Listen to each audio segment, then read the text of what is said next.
اس سے زیادہ تو وہ اگر فراخ دلی کو ایسا خوبصورت مضمون ہے تو سنگھ جو ہیں یہ زیادہ فراخ دل ہے. سکھ جو ہیں یہ کہتے ہیں مسلمان بھی غلط ہے، ہندو بھی غلط ہے، ہم ٹھیک ہے. یہ کس طرح ان کا ہندو جو ہیں مسلمانوں کو غلط کہتے ہیں، مسلمان ہندوؤں کو غلط کہتے ہیں، ہم دونوں کو ٹھیک کہتے ہیں. مزہ آ گیا نا. یہ تو سکھوں کا مذہب ہے، اہل حق کا مذہب تو نہیں ہے.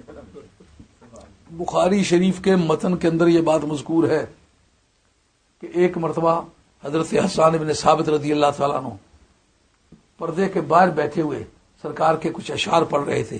جناب سیدہ عائشہ رضی اللہ تعالیٰ اندر بیٹھی ہوئی تھی، وہ داد دے رہی تھی. اچھا کہا ہے تم نے، سرکار کی یہ شان سرکار کی شان کے لائق ہے. اوپر سے آگے حضرت عروہ بن زبیر، یہ حضرت اسماء بنت ابی بکر جو حضرت سیدہ عائشہ کی سوتیلی بہن ہوتی تھی، یہ ان کے بیٹے تھے. تو آپ کی اولاد کوئی نہیں تھی اس لیے ان کو ہی بیٹا سمجھتی تھی. وہ آئے تو گالیاں دینے لگ گئے. ان سے تو پردہ نہیں تھا، خالہ تھی نہ سکی ان کی، رشتے کی خالہ ہو کر تو ان کے لیے ویسے بھی ممنوع نکاح تھیں، تو خالہ ہونے کے ناطے سے وہ اس کے سامنے بے پردہ بھی جا سکتے تھے. گالیاں دینے لگ گئے. کہا حضرت سیدہ کو جب تہمت لگی تھی تو تہمت دہندگان میں تو بھی تھا اور تجھے بھی 80 درے لگے ہیں تہمت لگانے کے. اپنے علماء نے کافی اس کی تردید کی ہے لیکن وہ بھیجا ہے، اس کا ثبوت نہیں ہے. محققین کی تحقیق ہے کہ درے لگے ہیں، اب تہمت لگائی تھی. جھوٹ پیغمبر کے بارے میں بھی کہنا جھوٹ ہی ہوتا ہے. یہ حمایت کی قسم کا کلمہ کام نہیں ہے، یہ برائی کی قسم کا کام. جو بات ہوئی ہے ہوئی ہے. اب جناب سیدہ اس کی وکالت فرماتی ہے، کہتی بیٹے اس کو گالیاں نہیں دینی. کیوں؟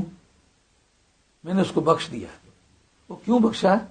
کہا سرکار کے دشمنوں کے منہ توڑ جواب دیتا ہے، دشمنوں کی تردید کرتا ہے.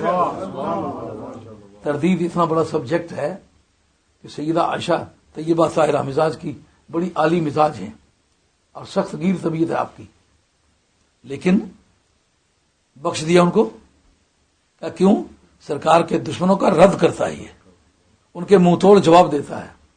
تو کسی کا رد نہ کرنا، سب کو ہاں جی یس مین بن کے رہ جانا، یہ اللہ کا کام نہیں ہے. عزت جس کو رب دینا چاہتا ہے دے ہی دیتا ہے. اگر عزت تردید کرنے سے گھٹتی نا تو امام حنیفہ نے تمام معتزلہ کی تردید کی ہے، تمام خارجیوں کی تردید کی ہے، لیکن خارجیوں کا نام مٹ گیا، امام حنیفہ کا نام ابھرتا ہی چلا جائے.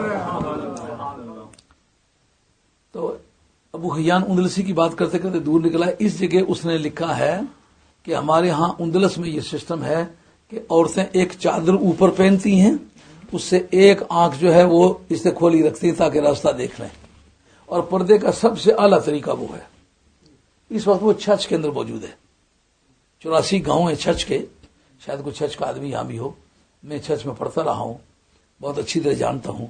یعنی بھٹارنے بھی جو دانے بھونتی ہیں بھٹی میں وہ بھی پردہ کرتی ہیں. کوئی عورت بے پردہ باہر نہیں نکلتی. اور اس کو ان چادروں کو وہ چھیلیں کہتے ہیں. وہ ایسی پرنٹڈ سی چادریں ہوتی ہیں، اوپر چادر پہنی ہوئی ہے اور ایک آنکھ کی جگہ باقی. اس سے پردہ سلامت ہوتا ہے. اس پردے کی شان نزول کی وجہ کیا ہے؟ کہ دراصل جس وقت نبی پاک علیہ السلام نے ہجرت فرمائی، مدینہ طیبہ میں ڈیرا لگا اور وہاں منافقین کی اولادیں اور یہودیوں کی اولادیں تاریک راتوں میں درختوں کی اوٹ میں نشیبی جگہوں میں کھڑے ہو جاتے اور کوئی آتی جاتی عورت پر کو وہ بدکاری کی دعوت دیتے. اس کی بنیاد یہ تھی کہ اس وقت گھروں میں بیت الخلاء نہیں بنے تھے، لوگ قضاء حاجت کے لیے باہر جایا کرتے تھے. یہ یہودیوں نے پہلی مرتبہ وہاں بنائے تھے اور سرکار دو عالم علیہ السلام نے اپنے صحابہ کو اس رواج کے مطابق وہ بنانے کی اجازت دی تھی. اور کتاب الطہارت کے اندر مسلم شریف کے اندر حدیث آتی ہے کہ اس زمانے میں پانی کا لوٹا طہارت خانے میں کوئی نہیں لے جایا کرتا تھا، یہ یہودی لے جایا کرتے تھے. یہ کسٹم تھی. اس وقت نبی پاک علیہ السلام نے بھی وہ لوٹا لے جانا شروع کر دیا. اس کا معنی یا کسٹمری لا کہیں ہو، اسلام نے اس کو منع نہ کیا ہو تو لیگلائز ہو جائے گا. سمجھو، قانونی رواج کہیں ہو اور اسلام اس کی تردید نہ کرے تو منع کرنے کے لیے تردید چاہیے نا. تو اب اگر میلاد شریف ہے تو میلاد کی تردید کہاں آئی ہے؟ کہتے جی ذکر ہی کوئی نہیں. وہ یہ ذکر ہی کوئی نہیں تو تردید کہاں ہے؟ میں کسٹمری لا ہو پہلے بھی چل رہا ہو تو اگر اسلام اس کا تردید نہ کرے تو وہ لیگلائز ہو جاتا ہے. میلاشی تو سرکار کی ہی رونق ہے، سرکار کی عزت کا معاملہ ہے. یہ 11ویں شیف جو ہے یہ ناجائز ہے. اگر کسٹمری کے لا کے طور پر کسی نے رائج کر دی ہے تو ہم کہیں گے تردید نکالو. تردید کے وقت کہاں جائے گا؟ چونکہ وہ اس وقت وہ بیت الخلاء نہیں بنے ہوئے تھے، ماؤں بہنوں کو، خواتین کو رات کے وقت باہر جانا پڑتا تھا تو یہ لوگ ہاتھ ڈالتے تھے.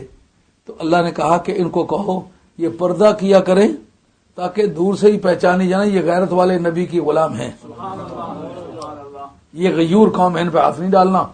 ہاتھ ڈالنا تو موت قبول کرنی ہوگی. تمہیں پتہ ہونا چاہیے یہ کس قوم کی بیٹیاں ہیں. تو پردے کا نشان یہ ان کی غیرت کی علامت تھی.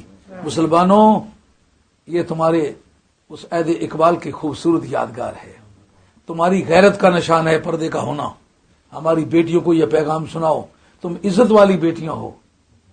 اس عزت والے خدا نے، اس عزت والے رسول نے تمہیں عزت بخشی ہے.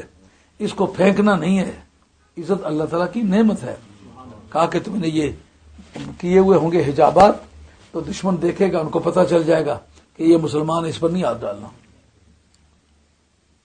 یہ بات اس بات کے زیادہ قریب ہے کہ پہچانی جائیں. پہچانی جانے کیا مطلب؟ جب وہ رات کے وقت جاتی تھیں تو نہیں پتہ چلتا تھا یہ یہودن ہے، یہ مسلمان ہے. یار اگر مسلمان عورت کو دیکھنے سے اس کا پہچانا جانا ضروری ہے.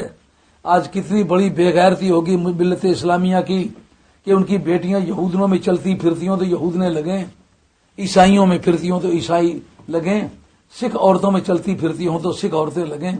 مسلمان کی کوئی آئیڈینٹی ہونی چاہیے. یہ پردہ مسلمانوں کی علامت غیرت ہے، علامت اعزاز ہے. اس لیے مسلمان بیٹیوں کو اس کا پوری طرح پابندی کرنی چاہیے. یہ بات اس کے زیادہ قریب ہے کہ وہ پہچانی جائیں اور ان کو اذیت نہ پہنچائی جائے. کان اللہ غفور رحیمہ، یہ فن تفسیر کا مسئلہ ہے. کان اللہ غفور رحیمہ فن کی بات ہے. جس آیت کے آخر میں غفور رحیمہ آتا ہے اس کا مطلب جو پہلے کام گزر چکا ہے ناجائز تھا. کوئی بات نہیں، جانے دو. یہ کب ہوگا؟ جب کسی نے حلوہ کھایا ہو تو کہا کوئی بات نہیں، جانے دو. یہ تو نہیں کہے گا نا یار آج کر کے آیا، کہا کوئی بات نہیں، جانے دو. یہ تو نہیں کہیں گے نا. جو برا کام کر کے آیا ہوگا نا اس کو کہیں گے کہ چل یار جانے دے، جو ہو گیا ہو گیا.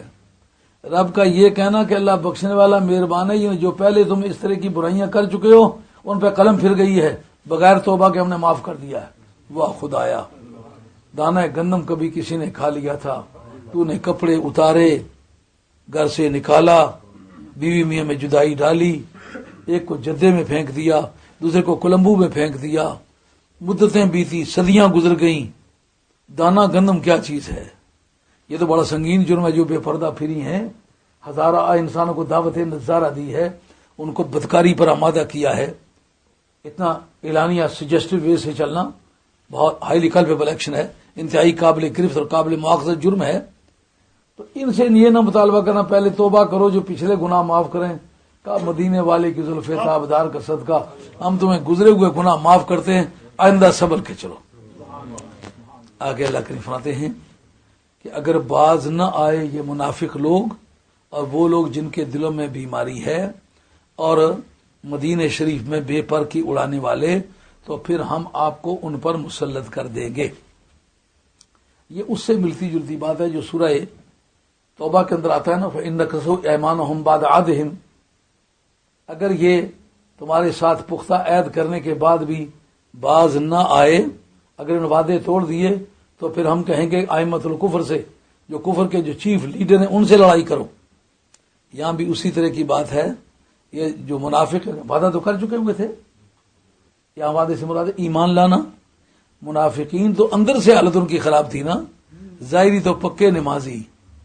یار یہ تاریخ کا بڑا المیہ ہے، آدمی سمجھ ہی نہیں سکتا کہ اتنا بڑا دھوکہ انسان نے اپنے ضمیر سے کیوں کیا ہے. داڑیاں بڑی بڑی رکھی ہوئی ہیں، فیشن کے لحاظ سے اتنے تسلی بخش مسلمان ہیں. اگر